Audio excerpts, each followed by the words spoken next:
Baiklah anak-anak didik kami, kita mulai pembelajaran kita, yaitu pembelajaran yang ketiga pada halaman 127.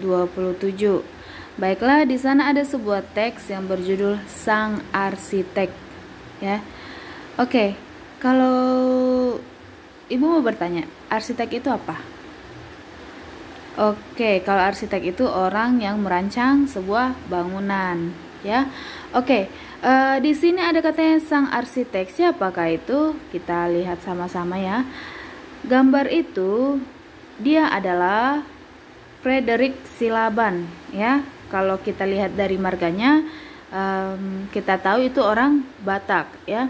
Frederick Silaban ini dia lahir di Bonandolok, Sumatera Utara, 16 Desember 1912.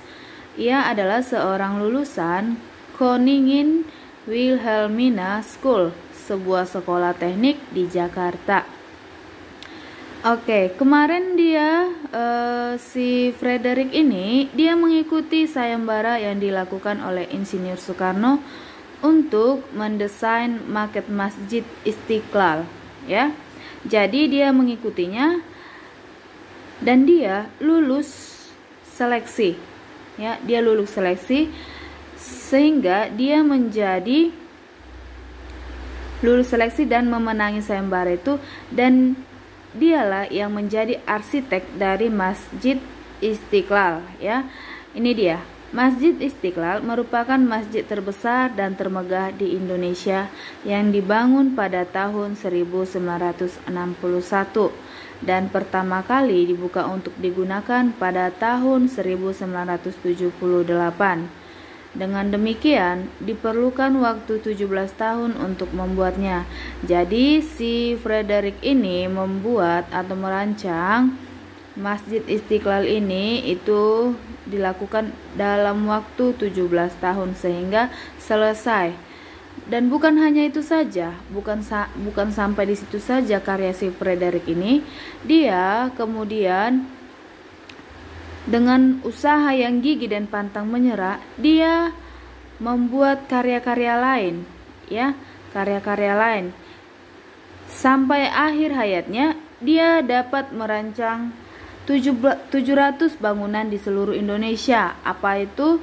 Bangunan Gedung Stadion Gelora Bung Karno, Monumen Pembebasan Irian Barat, Monumen Nasional atau Tugu Monas, Gerbang Taman Makam Pahlawan Kalibata, dan Tugu Katulistiwa. Itulah bangunan-bangunan yang dibangun si Frederick. Oke. Kemudian di sini ada apa saja prestasi yang telah diraih Frederick Silaban dengan usaha dan kerja kerasnya. Ia berhasil membuat 700 bangunan, ya, di Indonesia. Kemudian, apa kesimpulanmu terhadap usaha Frederick Silaban untuk meraih cita-citanya?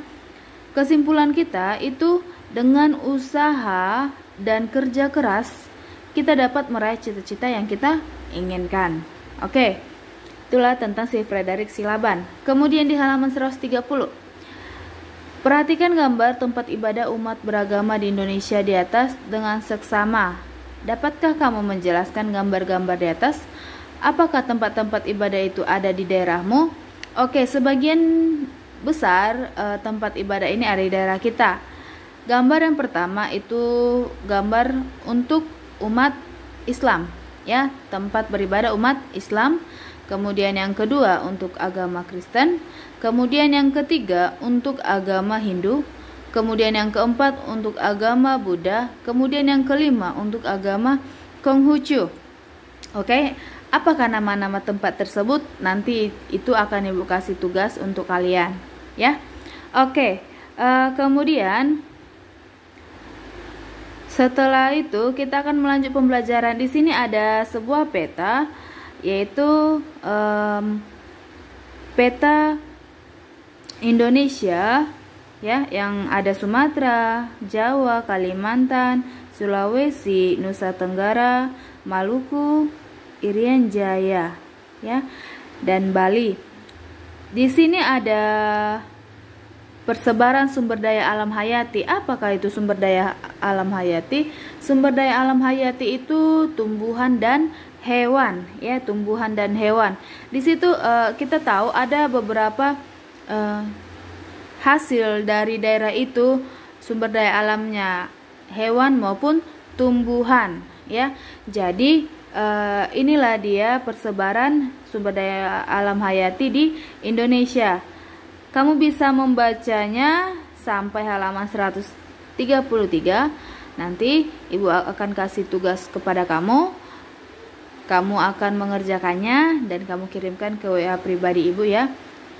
Selamat mengerjakan dan tetap semangat anak didik kami.